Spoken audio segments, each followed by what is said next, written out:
And we're on. Good afternoon, good evening, good morning, whatever the case may be. It is the Night's Watch. I am your humble servant, host, whatever, Mike S. Miller, known for the Game of Thrones, doing the covers on the Game of Thrones. I've been working with George on various projects for about 16 years. Also the artist on the Injustice comic book series, and a huge Game of Thrones fan. So that is me. To my left or to your right, I'm not sure. We have Quinn from Ideas of Ice and Fire. Would you like to give a quick bio shout out, whatever? Hey, I'm Quinn from Ideas of Ice and Fire. You can check out my channel. I cover lots of fantasy and sci-fi books, and I also talk about Game of Thrones sometimes. And then there's John Joffrey Malin. Hi, everyone. I'm John Malin. I'm Team Joffrey for this crew, representing the great king himself. And I'm much more the novice of the group, but I love the TV show. Yeah. But did you listen to all the chapters? No, I don't know how many I got through. I got to where they got the dire wolves, and then I fell asleep. Oh, so you've been listening to the audiobook. Mm-hmm. Yep. I love the audiobook. Roy Dotrice. Is that the voice actor? Yeah. He played the pyromancer in Game of Thrones, if you like. Oh, really? Yeah, he's the guy that's making the wildfire and stuff. Huh? In the hands turning? The pyro, like in season 2 when Tyrion is having the wildfire made, the guy that's the old guy that's like, that's him. Yeah. Oh, very cool. Recently died though. This year. Yeah, or it might have been last year. I don't remember. It was either this year or last year.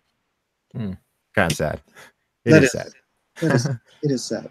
Yeah, I was going through it. I was right up until the end. I'm probably a couple chapters behind where we were on the reread. So I've just been so busy, but I did my best. How about you, Quinn? Did you reread, or you just know it all so well? I guess I did. I didn't reread, but I know what happens.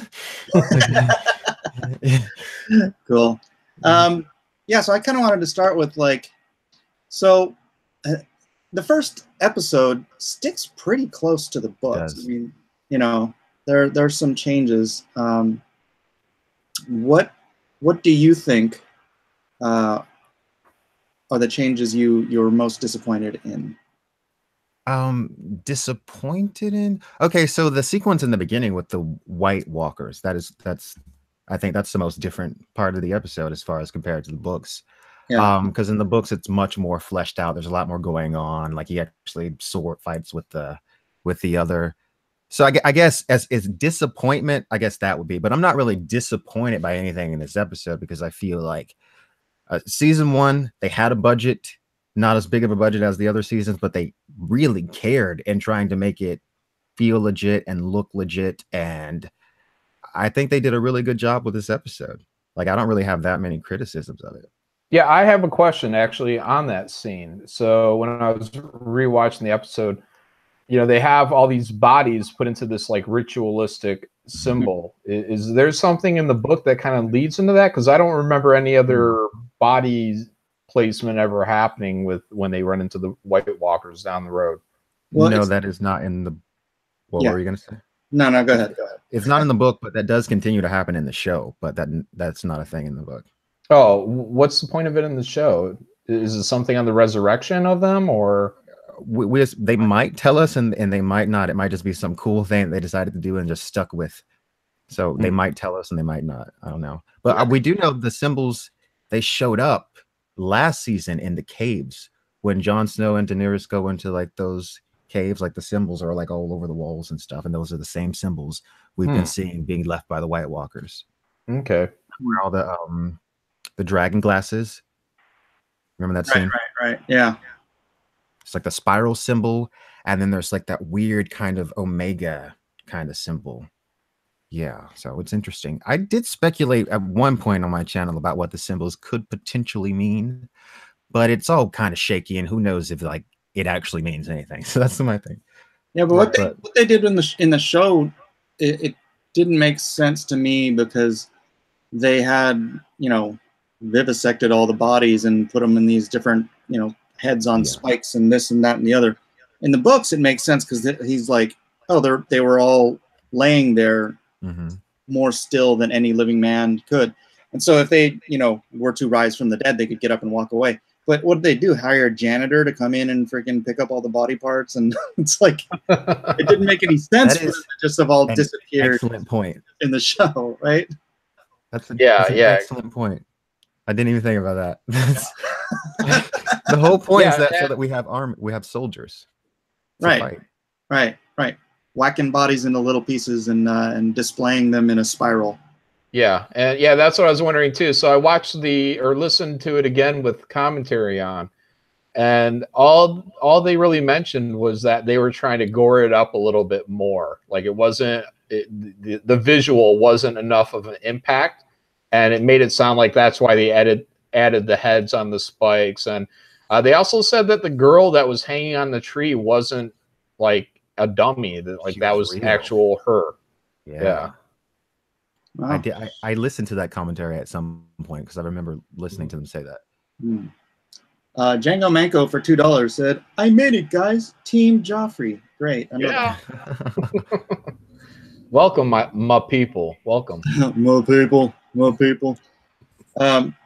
Yeah, for me, and this is kind of a recurring theme for me throughout the entire show is I just really wish they'd have spent a little bit of money and done some freaking flashbacks.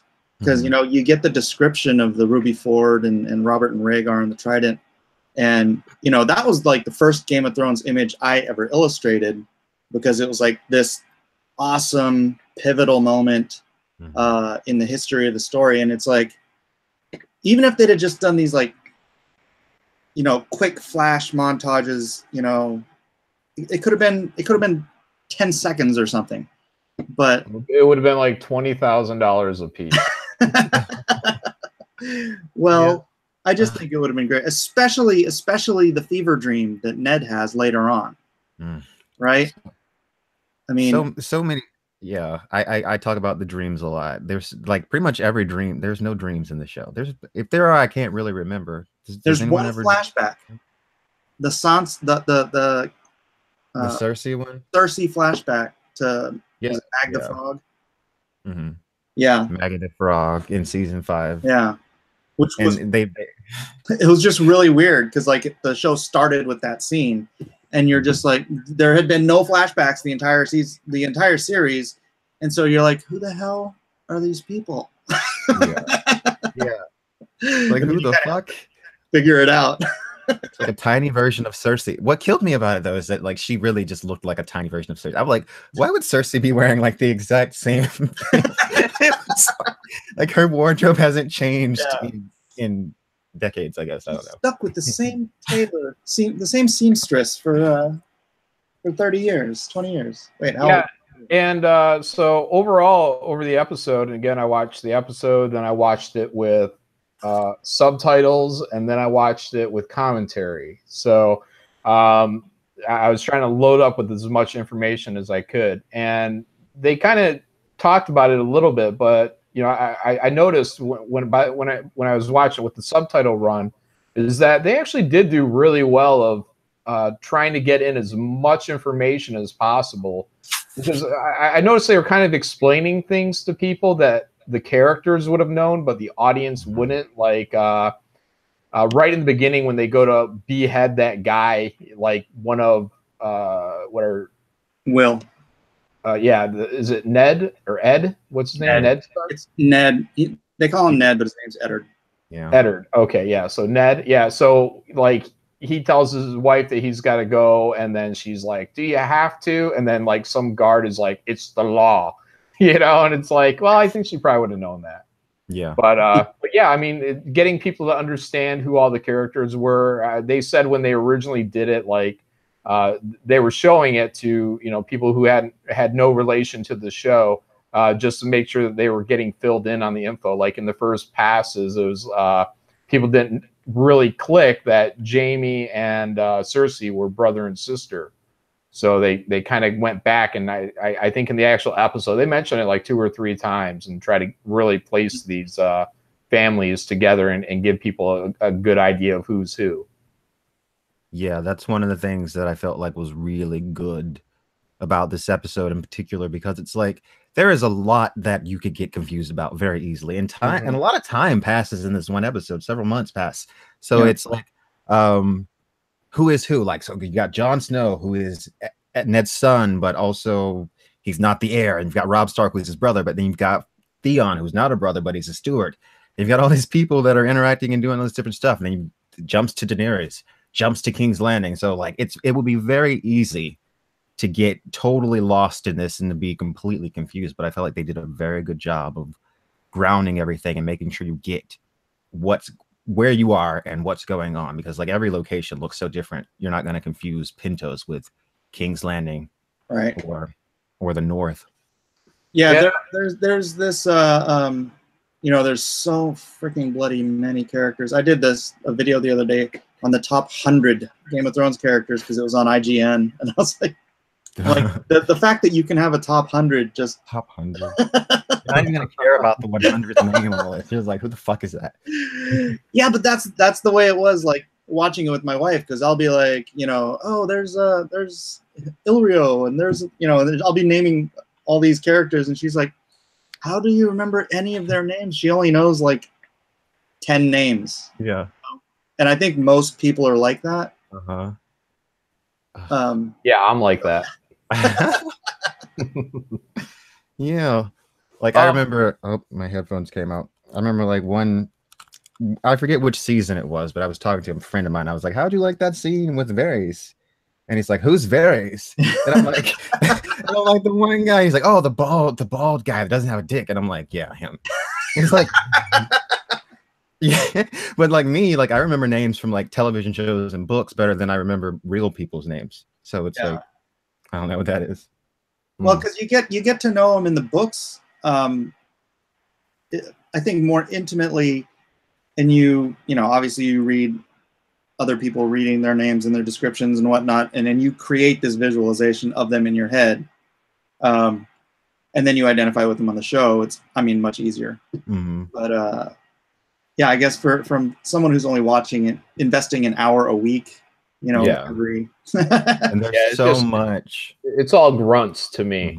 But if I was reading it, yeah, I definitely have a different context for who all these people are. Right. But one thing that Mike mentioned to me a couple nights ago, which was pretty interesting when I was watching all this stuff, was that the age differences between the characters. So everyone is kind of in the 14 to 16 kind of range, like the main players, like Jon, Sansa, I believe. Yeah, because the war, Daenerys. The war in the books was what, 13 years? 13 or 14 years. 13 or 14, because Daenerys was born on Dragonstone, and then but the war, she had just been conceived when the war started.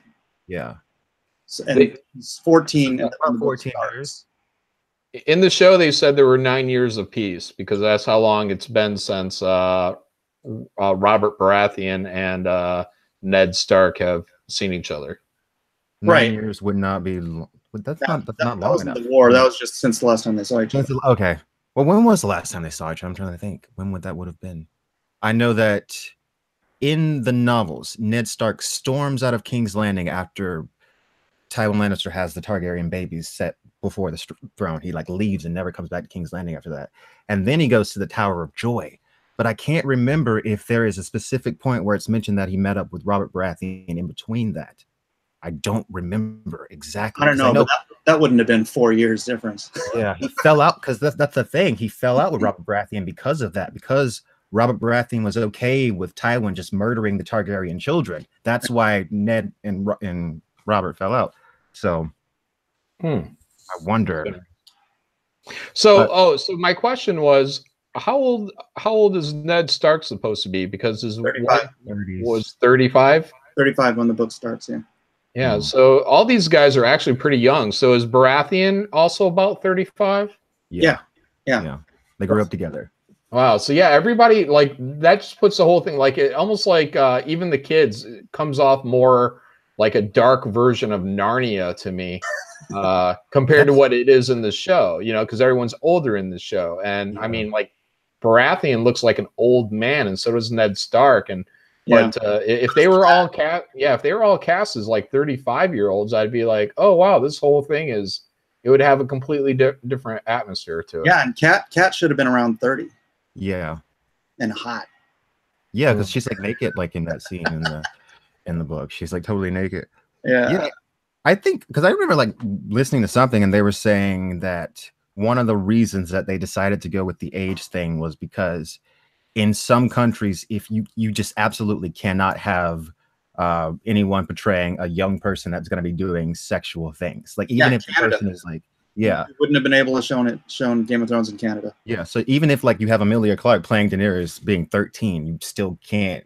Yeah, that's right. She has to be portrayed as an adult. Or I think she was, what, 17?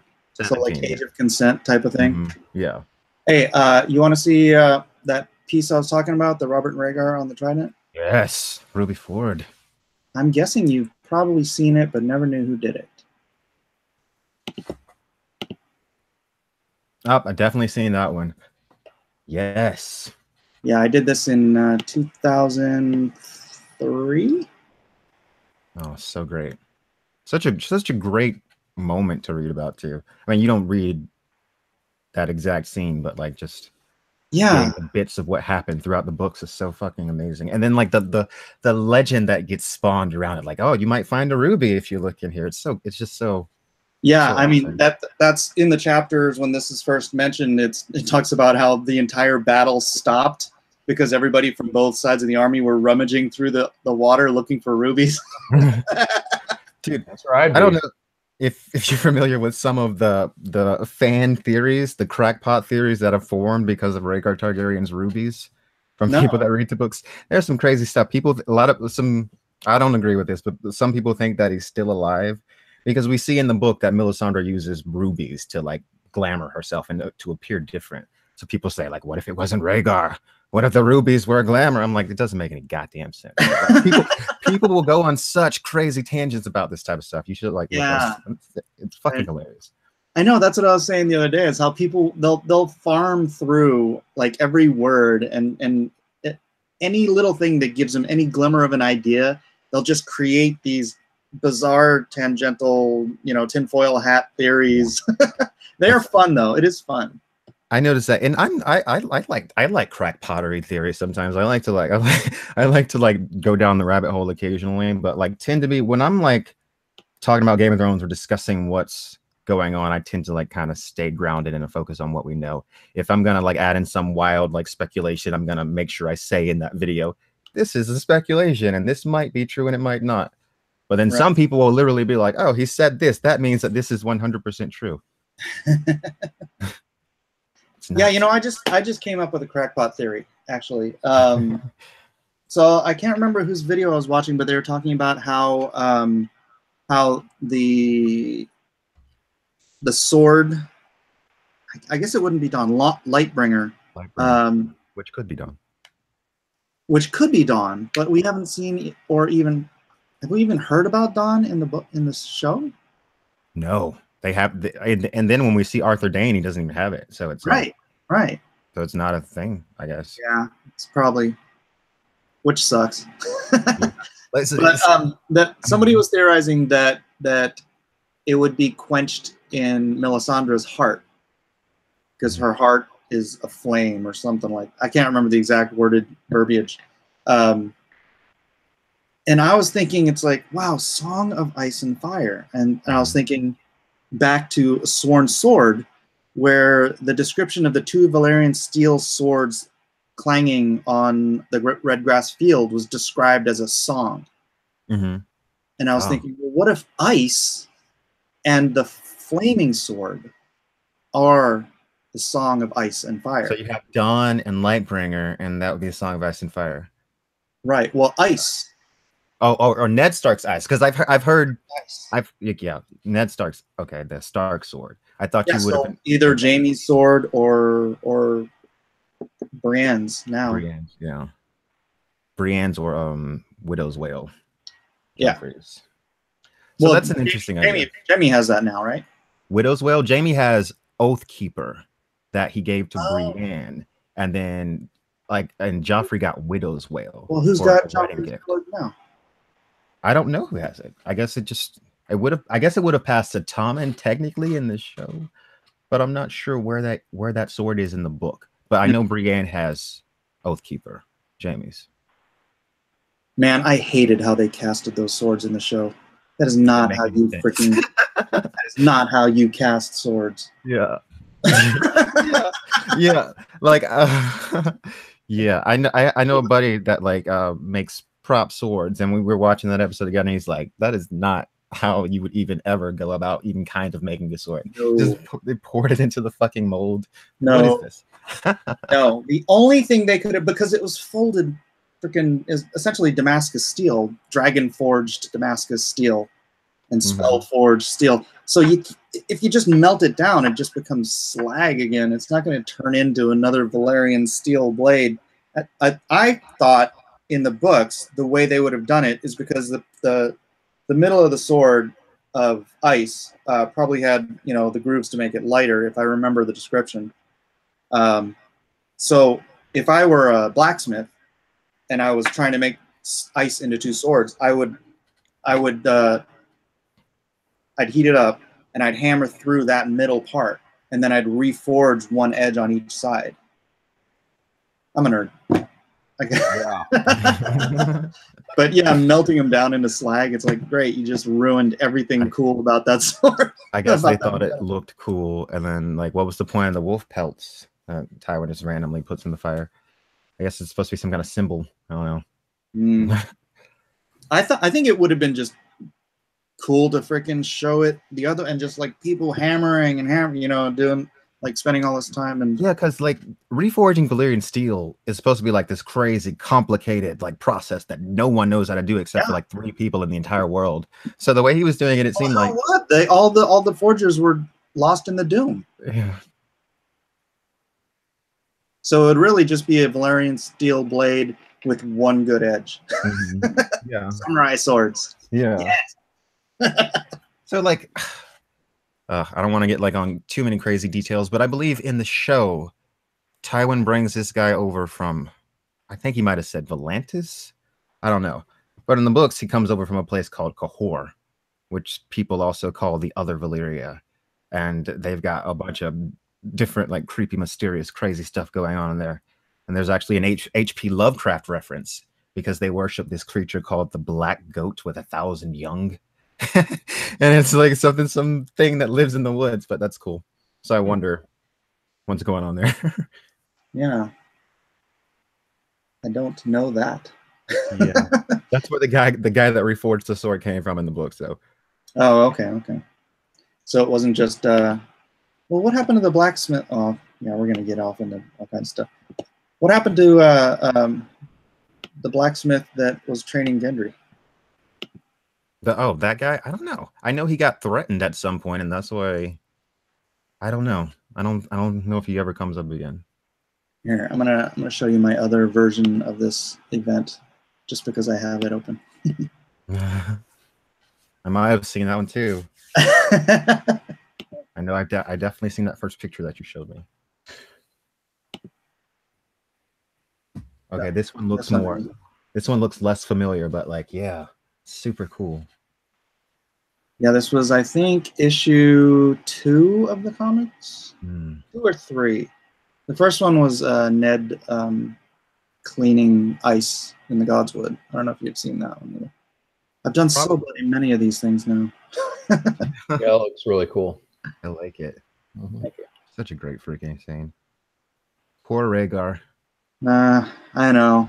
And it's funny because, the legend of Rhaegar, they play up Rhaegar being the villain because it's all told from Ned's and Robert's perspective for, so long.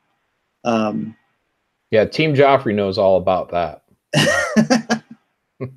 There's something. But it's that's kind of the whole milieu of Game of Thrones is George taking villains you hate and then turning them into heroes that you love, and vice versa. So yeah. I wonder what was really freaking going on with Rhaegar. There is some stuff going on with Rhaegar, man, and then the show just doesn't touch on this. I guess they can't. But like Rhaegar was born at Summerhall as like his family burned alive after Aegon V was trying to hatch dragon eggs, and then Rhaegar himself was obsessed with prophecy, and he was trying to make a prophecy happen. He thought that he was the prince that was promised, but then he realized that it had to come from his children. So Rhaegar was doing all this shit to set up all these prophecies for some freaking reason. All this stuff that Rhaegar was doing, he didn't hook up with Lyanna, I think, because they fell in love. He hooked up with Lyanna because his wife couldn't have any more children, and he knew that there had to be 3. He knew that the dragon had 3 heads because that's the freaking prophecy. So, like, I just want to know more about what was really going on in this dude's mind, because there's a lot of hints that he's not just doing all this stuff willy-nilly, you know? No, that's an interesting point. Do you think that Dany's vision in the House of the Undying was a legit memory, or just like a vision that the Rhaegar one where she sees him with the one where he says, you know, is this the Song of Ice and Fire? Yeah. Oh man, that's such a good scene. So I think that actually happened. I think what we're seeing is I think that's Rhaegar and his wife, and that's no, but he names the kid. It's Aegon. Yeah, Aegon. That's the kid that. That's Jon. Jon's name is Aegon in the show, but Rhaegar Targaryen had a son named Aegon already. He did? That was his first son. Yes, the one that Tywin supposedly killed along with the little girl. And so in the book, in A Dance with Dragons, that kid is supposedly still alive, and that kid is like contending for the throne against Daenerys. But we don't know if it's actually the real Aegon or if he's like a pretender. But yeah, like that's what confuses me. The Golden Company was keeping him? Yeah. So that's what really confused me about the show too, is when they said that Jon's name was Aegon. I'm like, okay, so what? Because Rhaegar already had a son named Aegon. So why would Rhaegar name his second son Aegon too? Because he's like George Foreman. That's very fucking confusing. So that kind of makes me think there might have been some fuckery with the storyline in the show. Maybe they merged some shit. Is that why there's all those people trying to say or theorizing that Jon's actually the son of is it Ashara Dane? And Ned Stark? Yeah, that's actually a popular one. That's like the alternative theory, I guess. But yeah, like a lot of people will dismiss it right out of hand, but I don't think it's that far-fetched, but it does seem like it's not true, just judged on everything that I've seen. Well, yeah, it can't be true because of what Bran has seen now. Yeah, but that's what I'm saying though. It could be true in the books maybe if they did enough fuckery and merging with the characters, because merging characters is the thing that they've always done, I guess. Right, yeah. So if they merge Jon with Rhaegar's actual son in the book, Aegon, and they just gave Jon that name, maybe they merged those two characters. Because in the book, that is the character that is contending against Daenerys and might marry Daenerys and is trying to marry Daenerys. But in the show, you have the Jon and Daenerys thing. So I'm guessing what exactly happened there. Did they just completely cut out the thing and give certain characteristics of that character to Jon? Or I don't know. We'll have to see. But I personally think that Jon Snow is Rhaegar Targaryen's son. But yeah, I think his parents are unimportant, just like Rey from the Last Jedi. Fuck that. Genes are the most important thing ever in A Song of Ice and Fire. It matters so much. It really, really, really does. Like the bloodlines are important. Well, and yeah, plus, it happens very few times that I can think of in the Targaryen bloodline, where you have a Targaryen, which is the fire, symbolic of fire, and the Stark bloodline, which is ice, right, merging, and that would be Jon. There was another one in, was it Egg's family? Was it Bloodraven's wife or mistress or something like that? I think perhaps that would be in the Duncan Egg series. It's been a while. Yeah, I'm not sure. I don't think that's. But they wouldn't have. They didn't mention it in the Duncan Egg series. Yeah, I don't think it is. I don't know why I said that. Yeah, but I know there was another Targaryen Stark. Yeah, you're right. I just can't place it right now. Adding on to episode 1, I just want to point out that Joffrey clearly won Sansa over with just a smile. Oh yeah, I love that shot, like of Joffrey in Sansa smile, and then Robb Stark is like, "Fucking look at my goddamn sister, motherfucker." I love it. I love it. And I wish they would have had more of the stuff where like Joffrey interacts with the Stark children, like in the book, but they do it later on this season, so it's not that bad. But yeah. Oh, let me see if I have that. Because that one thing I didn't like about the casting of the Joffrey character, They're not long enough. well, no, it's not just that. In the books, Joffrey looks like an angel. Yeah, and he's the devil, right? Yeah.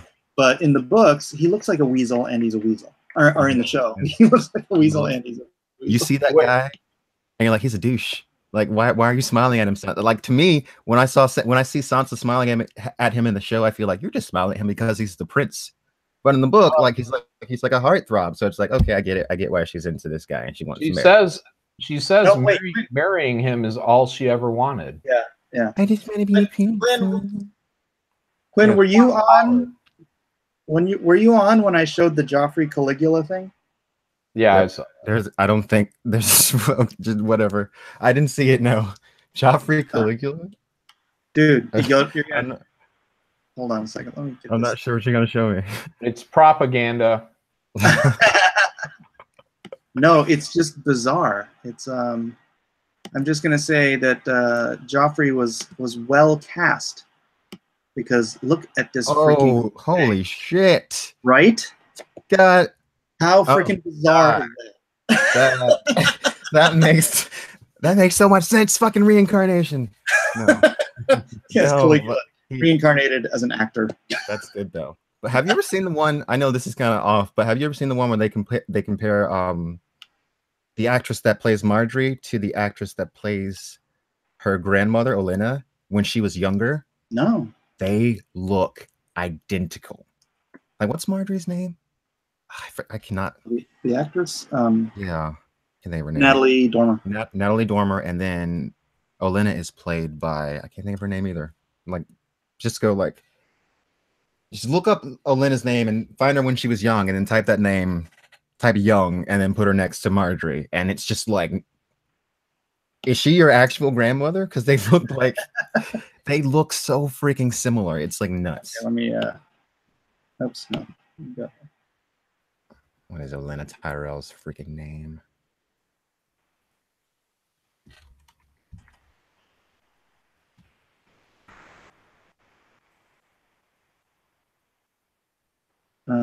Oh yeah, here it is. Diana Rigg. Look at this shit. That's nuts. Yeah. That is crazy. Olenna. But wow, though. So I guess you know what Natalie Dormer is gonna look like when she's older. Dude, I honestly think Natalie Dormer should have been Dany. Really? Yeah, because I always pictured the Targaryens as more elfish, and I think she's like a natural blonde. She looks so freaking hot blonde. She does kind of have that like elvish kind of look, doesn't she? Yeah. I always when I was drawing her before, I would think of what's her face? Who's that chick in Almost Famous? Wow. Goldie Hawn's daughter. Goldie Hawn's daughter, yeah. Hudson. Kate Hudson. I would always picture Kate Hudson because she had that sort of elfish face. Obviously too old now, but see, yeah. That's the thing. Game of Thrones threw me for such a loop because I read the books before I saw the show, because to me, I'm just seeing, I always imagine her as like a little girl because she's a little girl. So I always saw that's what I saw in my head when reading the book. Yeah, I also for episode 1 wanted to bring up who's the Targaryen guy? Blah blah blah blah. Who's the Targaryen guy? Oh, Viserys. Viserys, yeah. So that guy gets a bad rap too, but when he handed off Daenerys, his sister, off to Khal Drogo, like his parting words were pretty sweet. He said, "Make him happy." that's love. Why can't I hear anything? Hold on, I'll figure it out. Oh, Quinn lost audio. We've lost the Quinn. I also wrote down that it was a 1 month ride from King's Landing to Winterfell. And I was wondering how far it was from Winterfell to the Wall, because in the first bit of the book that I heard, it sounded like Ned Stark and all of them chopped off that dude's head at the Wall. And no. They chopped off his head, like, I think in the courtyard. They took him down off the wall, like, of the courtyard. He was probably in stirrup. Well, that's bad writing on George's part. I'm sure it's not a misunderstanding on your part. They also described that the dire wolf was in, I think, knee-high snow, and I didn't see any of that in the show. Yeah, what's up with that? I don't know. I think the question is, though, like, why is that dire wolf beyond the wall? Why is it south of the wall? It's getting cold again. Winter's coming. No. Why was the dire wolf south of the wall? Dire wolves aren't found south of the wall. Like, that's the thing. Well, their point is that strange things are happening. Right. So that's the thing. Like, if you look at this scene, like, there is, like, really so much going on. So it's like the stag kills the dire wolf. So everyone gets what that means. That's like symbolic of the future, that like the Starks and the Baratheons will kill each other in the wars to come. But then also coming out of this is like this new life, this new like resurgence of, I guess, old magic, because that's what warging ability is. It's like old ancient magic, and their powers are triggered by these dire wolves, because in the show the other Stark kids don't have magic, but in the book they all do. So that's kind of a detail that's a little bit confusing and missing, because in the show you're like, why do they all have dire wolves? But in the books they all have the ability to warg. So you would assume, I guess we don't technically know if Sansa does. Wait, ability to what? To warg, to skin change into different creatures. Arya can skin change into cats. Jon Snow can skin change into ghosts. Arya can skin change into Nymeria too. Yeah, but like, yeah, she does it when she's like sleeping and stuff. But like mostly we see her like skin change cats, because she goes blind and then like she can see through their eyes. So John, you know when Bran like closes his eyes and then he can see through the eyes of the crows? That's what we're talking about. Like John can take over Ghost, and Bran can take over freaking Hodor. Oh wait, is Ghost his dog? His direwolf? Direwolf. Yeah. Okay, all right. What I think is interesting about that too is, in the book you have that character Varamir, who's very powerful skin changer. He's got like a bear and a shadow cat and an eagle and wolves, that all that he controls at the same time. When he sees Jon later on, he's like, I saw Jon and I immediately knew he was powerful. He's like, he might be more powerful than I am. So that makes me wonder, like, if Jon Snow is that powerful, I wonder how this guy would react to seeing Bran. Bran is like, well, he died, didn't he? Varamir, yeah. Yeah. Book. I mean, I guess he technically doesn't die, because Bran technically encounters him later inside of his wolf, while Bran is inside of Summer. Okay, like he goes inside of one. His body dies because he wargs a wolf, and then his body gets. Yeah. Right. Yeah. So, what do you think about the theory that Bloodraven has been there, like, guiding everything since the beginning, like the crows that at the end of that chapter of the Bran chapter where he's pushed out of the window, you know, he was going up there to feed the crows, and then you know, it's said that, you know, Bran must have made a noise. Bran thinks he made a noise, but the speculation is that because it was some sort of a noise that brought Cersei's attention to the window. It was a crow. It was a crow. So that's the theory, is that he's been Bloodraven has been orchestrating this whole thing to get Bran to him, to take, maybe even to take over Bran. Oh, okay. So I like that idea. I do get the sense that Bloodraven is pulling strings behind the scenes. So Bloodraven went missing approximately 20 years before Rhaegar Targaryen's birth, I think, something like that.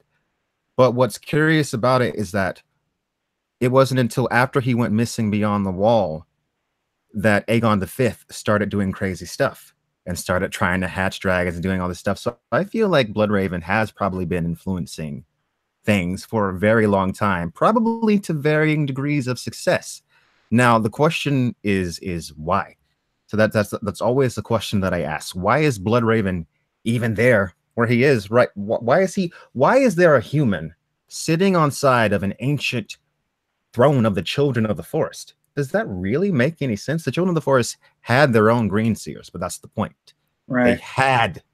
They had their own green seers, but they were very freaking rare. So my thing is, Bran was called north. He didn't really know why he was being called. He just knew that he had to go. I think that the same thing probably happened to Bloodraven.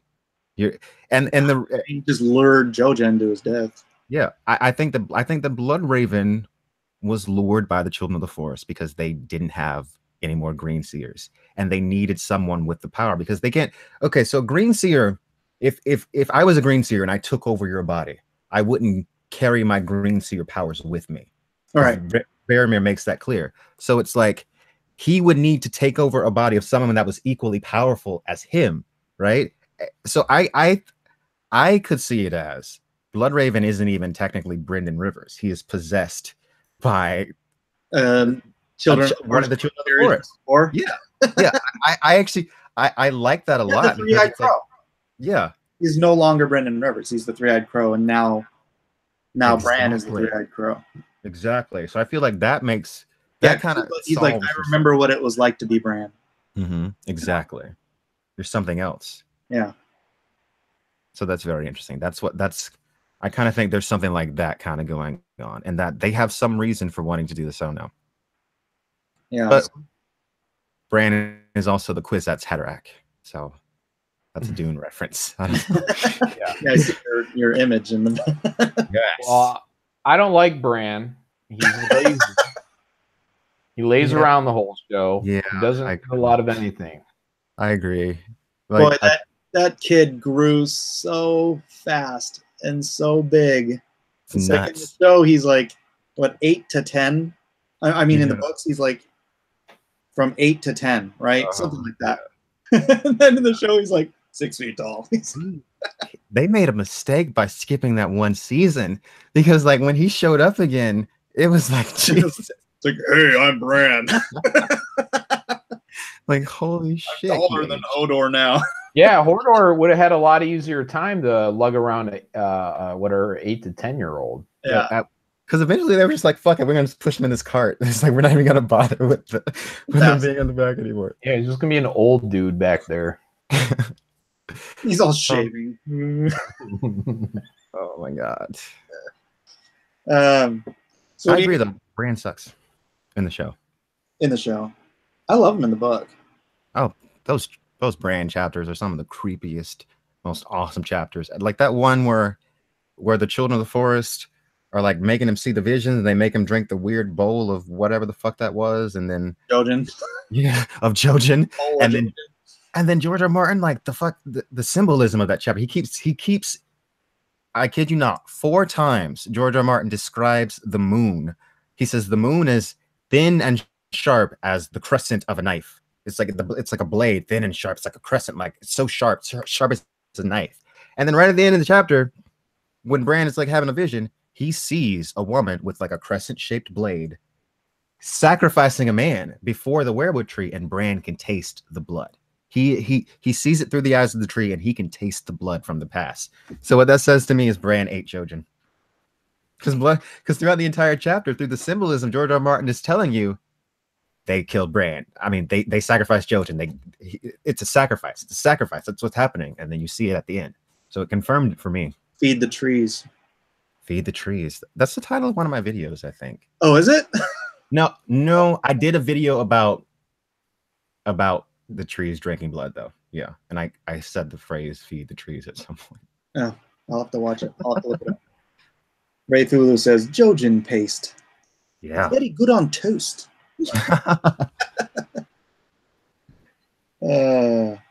Sacrifice. That was the whole point.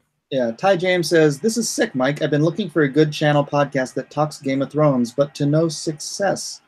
Ideas of Ice and Fire has a freaking crap ton of these. I mean, it's not just, people chatting, but he's got a lot of great videos. You got to check him out. Check me out. Check him out, baby. What do you think about the theory? And I know this is way beyond episode 1. I'm fine with this conversation. I like the fact that it's off the rails. I just wanted episode 1 to be like a starting point. So like every week, if we do this, we can have a starting point and then go wherever the hell we go. Yeah. That the Children of the Forest are actually in league with the others. Well, that's okay. So the video that made my channel popular was a video that I did before season 6 aired, where I was I did a bunch of research on the way George R. Martin had spoken about the others. And I realized that the story of the Children of the Forest and the First Men was basically a story straight out of Irish mythology about the Sidhe and the Milesians. And so I saw that George R. Martin had described the others literally as frozen Sidhe. And I tried to think about what that meant. And I realized that the only thing that could imply is that the others were no more than just an ice version of the Children of the Forest. And so from that video, I pulled up on my research, I fucking did all the shit, and I theorized that it had to have been that the Children of the Forest had created the others as a tool against mankind. That it just made the most sense. And when that aired on the show and they showed that they created them, people went to my channel and they were like, oh, he predicted this or whatever. But yeah, I've been thinking that for a long time. And see, my thing is, I don't even know if it's like all of the Children of the Forest. I don't think they're just like a hive-minded entity. Right. I think that it was probably... So the initial agreement was, okay, we get the deep woods and men can just get everything else. But it really wasn't a good agreement. So I could see centuries passing, 1,000 years passes. The Children of the Forest only live hundreds of years, not thousands like in the show. They only live hundreds of years in the books. So it would have been a new generation that was looking through the trees and seeing what mankind had done with what was rightfully theirs. So if a new generation of Children of the Forest look at it's like Native Americans, like they sell their land for a bead or something. They're like we gave up all of this and we let them have all this prosperity and success because the others came during peacetime, during the Age of Heroes. So I feel like those children went north. They found some power. They beseeched it. It made them into the others, that group of children. It made them stronger than men. It gave them weapons that were far better than anything that men could ever have. Armor that was better than anything that men could ever use. Like their armor is like made of ice, and it's like they can manipulate ice in crazy ways. I know I'm talking a lot, but I'm getting to like a point. And yeah. Well, but anyways. But the others existed beforehand before the wall. Yeah, but this would have been before the wall. Like the wall. The wall wasn't the wall an agreement? I mean, built by agreement between man and the Children of the Forest. See, the building of the wall is shaky. The wall was built after the others had attacked the first time. So the wall wasn't built until after they had already come. This is why their story is. This is why the Children of the Forest story doesn't make any sense. It's because when the White Walkers attacked, this was during the Age of Heroes. Mankind was super prosperous at this time. The Children of the Forest had retreated into the deep woods. No one knew where the fuck these guys were. It wasn't until the others had swept over everything and they'd almost like killed everybody and taken over everything that the last hero found the Children of the Forest in the north, in their secret cities. And then when the clock struck 13, when it was literally no more time, then they said, yes, we will help you. And then they did something. We don't know what the fuck they did, but they were able to overcome the others. So that says to me that they obviously knew how to destroy them from the very fucking beginning. If they can, if the others are sweeping over kingdoms and killing everyone, but the Children of the Forest come in and immediately they stop it, and then they build a wall. They know exactly how to keep them out. And then they get behind the wall with them. Yeah. I feel like there's knowing how George likes to steal stuff from everything in the past to create his stories, which I love because it does, like you said, you can go back and you can see where he's sourcing all of this stuff. The others might just be Frankenstein's monster. Mm-hmm. It just went wrong. Yeah. Yeah. I get that sense because, okay, the Children of the Forest, the reason they would have done this, created the others, was because mankind are like this crazy destructive force. They're like setting stuff on fire, chopping down trees. So the children are pro-nature, right? But then they create the others. Well, worse, chopping down the heart trees. Yeah, exactly. Yeah. But then the children create the others, and what do they get? They get not a chopped down forest, but a frozen forest that's in total darkness. So for them, it went wrong too. So that's why I feel like it was a faction of the children that broke off and went and did this and created the others. And then the ones that didn't become were the ones that said, okay, we can help you guys and we can fucking fight this off and stop it together because this has gotten out of hand. So that's what I feel like that's the crux of what happened. And then in the end, I feel like then the pact was made and then they built the wall. It's interesting. Keep all the hippies out. Well, it kind of makes me wonder if it is through those means, if that's sort of a causality to the long winters, and the reason why the North is frozen, like perpetually. Okay, yeah. Yeah, there's definitely, I'm pretty sure George R. Martin has stated that there is a supernatural cause to the seasons. And so I get the sense, I always say this, I feel like I get the sense that something about their world has been kind of thrown off balance. So that's why you have these like unbalanced seasons, like everything is haywire. So I feel like this probably sprang forth from whatever crazy magic happened back in the day. And I think the Children of the Forest had to do something crazy to create the others. I mean, because there's like, when they broke the arm of Dorne, do you know what it says they did in the World of Ice and Fire? It says that they went to the Isle of Faces and they either sacrificed 1,000 men or they sacrificed their own children to the heart trees in order to work this magic and to do such a big, intense like magic thing. Like that's what the World of Ice and Fire claims. Who knows if that's actually true, because that's from the point of view of a maester. Right. But blood magic is a very real thing. We've seen that time and time again. So sacrifice is a thing that's required. Yeah. Hey, did you read the chapter that George released on his blog today? There's a chapter? Not from Winds and Winter. It's for Fire and Blood. Song of what? The Fire and Blood chapter? The Fire and Blood chapter. Yeah. I haven't read it yet, but I was like, what? There's a new chapter? What the how did I not hear about this? No, I haven't read it yet, but I'm definitely looking forward to reading that book when it comes out next month. Yeah. It's I don't know.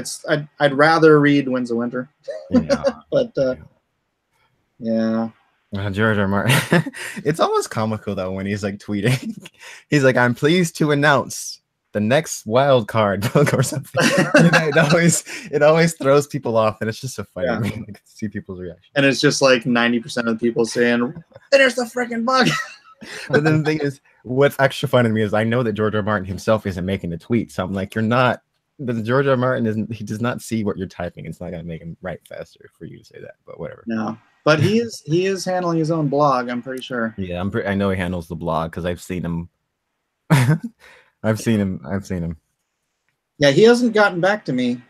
Usually he gets back to me in a couple days. But I think in his blog he said he just got back from the Emmys. So oh my god, he's probably got a bunch of emails stacked up. You see that video, George R. Martin? He threw so much shade. Okay, so the interviewer at the Emmys gives him the microphone. He says, "Why is it ending?" And George is like, "I don't know. Ask David and Dan." He's like, he's like, "Have you read my book? Then you know this could have gone on for 13, 14 seasons." And I was like, "Oh my god." The shade that he's throwing. And then people get mad at me like, he's not throwing shade. I'm like, you don't know what shade is. You think that's not shade? Is there some way that they could keep it going? I mean, because they have to wait on this new material. Wouldn't it just make more sense to wrap this and then do prequels and stuff like that? See, I feel like that's the idea that people have because it's been repeated so much. But that is, for anyone that's read the novels, we know that's bullshit. because there is so much material that they just flat out didn't do.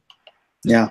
Cut. And not even just new characters, the characters that we have. There was so much Arya stuff that we didn't get. There's so much Brienne stuff that we didn't get. There's so much Daenerys stuff that we didn't get. Jon, literally everyone. So like they that's the excuse that they gave, because okay, I'm just gonna say what I think. I think that they want to move on from the show, but they don't want to pass the show over to other showrunners because they want their name to be on it until the very end. So it's kind of like an ego thing, I think. I don't know. That's but everybody would be fair. I don't want to see any more Brienne stuff. I like Brienne in the show. I freaking hated her chapters in the books.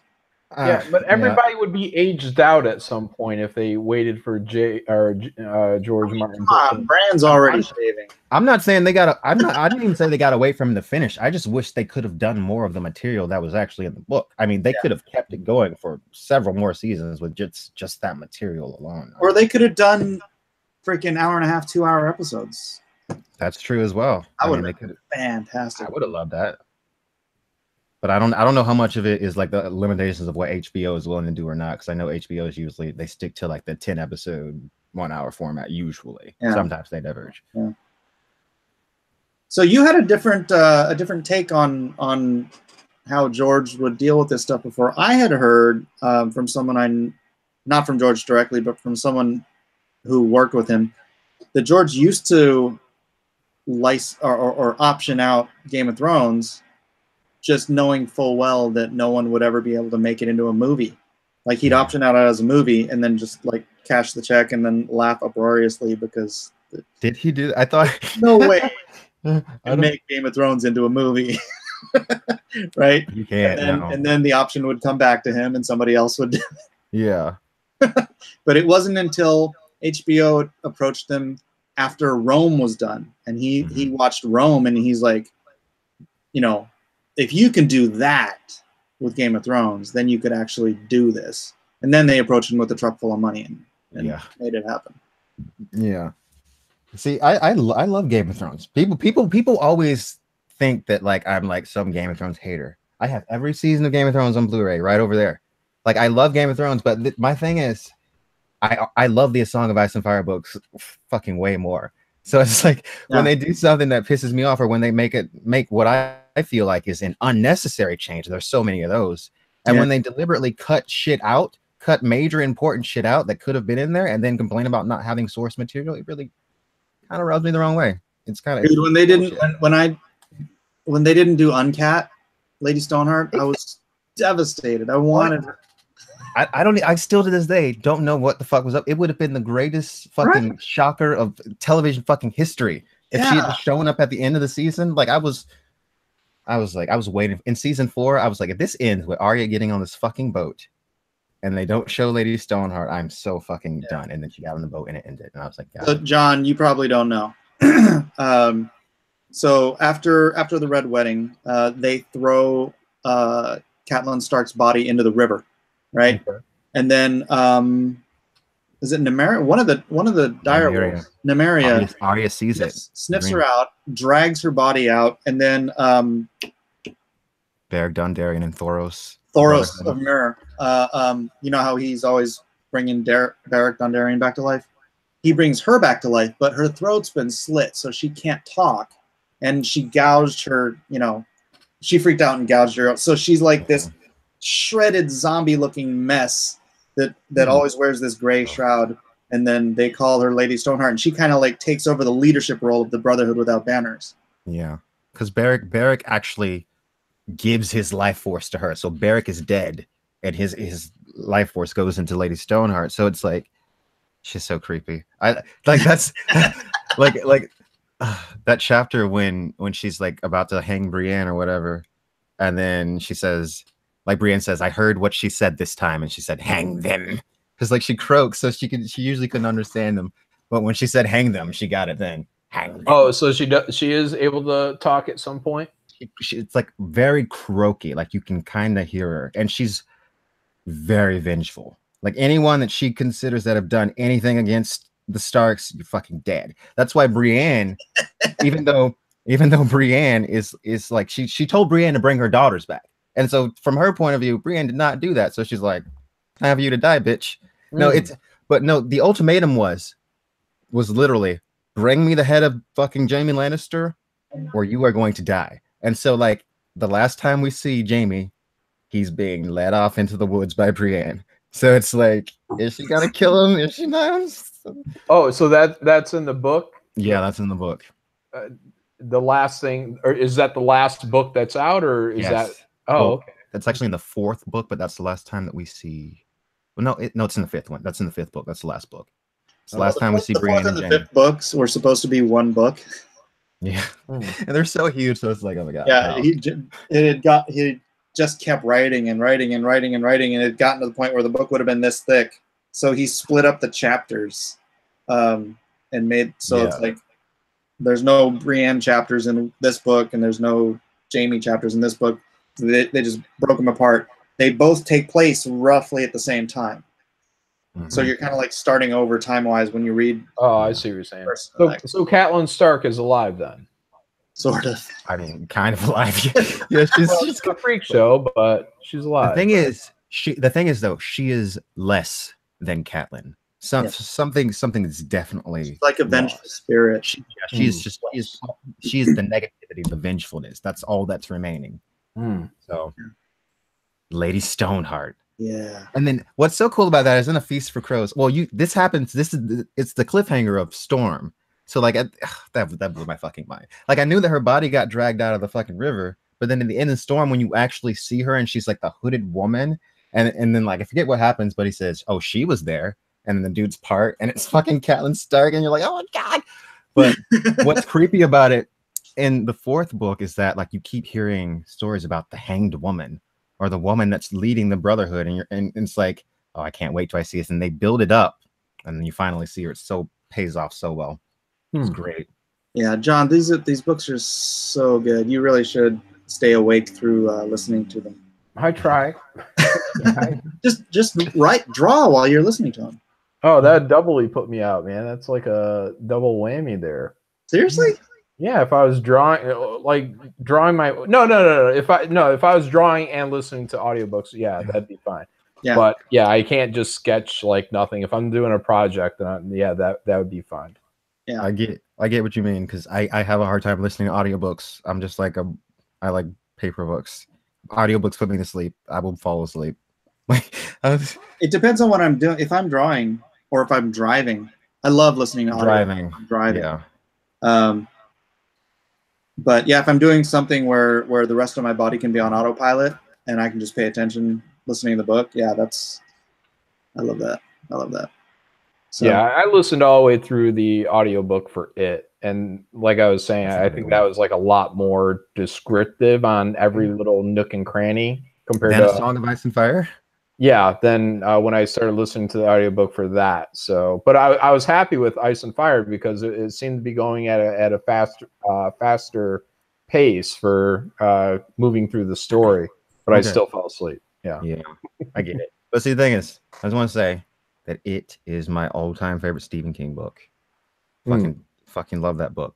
But anyways, yeah, I get what you mean. Like Stephen King is one of those writers where like he writes page turners. Like you can't fucking put it down. You just have to keep going, especially like it, because it's so creepy and you really want to know what's going on in Derry and what this thing is, that you just keep reading. But George R. R. Martin, it's more like an experience where you're like dropped down into this universe and he just kind of doesn't, how am I going to put this? It's more kind of like, I don't know, like you're just dropped into a different universe and it's just like, here, deal with it. Like he's not going to tell you anything straight out. It's just kind of like you have to follow the story and you have to latch on to the subtleties of it. Yeah, picking up bits and pieces as you go along. Yeah, exactly. Like almost I feel like a Game of Thrones. Yeah, I feel like, but the Song of Ice and Fire in particular, I feel like that would be difficult, I think, to like kind of passively listen to in an audiobook form, because if you miss something, either you're gonna have to rewind or you're not gonna even get what's going on in the scene. You know what I'm saying? So it's like, yeah, I totally get it. Yeah, I dig it. Well, hey, I don't want to make this go too long. It's been about an hour. I really appreciate both of you guys being here. Why don't you once again give your info, Quinn, starting with you. Ideas of Ice and Fire, Facebook, Twitter, and YouTube. Check me out. Check him out. John. You can find me on Twitter at John Malin. Same with YouTube. And I have an Indiegogo running right now called Graveyard Shift. Oh, yeah. Check it out. And again, Mike Miller. Please do like and subscribe on your way out the door. And check out my Indiegogo, Lone Star, at lonestarcomic.com. And thanks, everyone, for being here. This was fun. I really do look forward to doing this more. If freaking Ethan wasn't on right now, we'd have like 300 people in here. Mm-hmm. But yeah. Team Joffrey for life. Valar Morghulis. Valar Morghulis. Valar Doharis.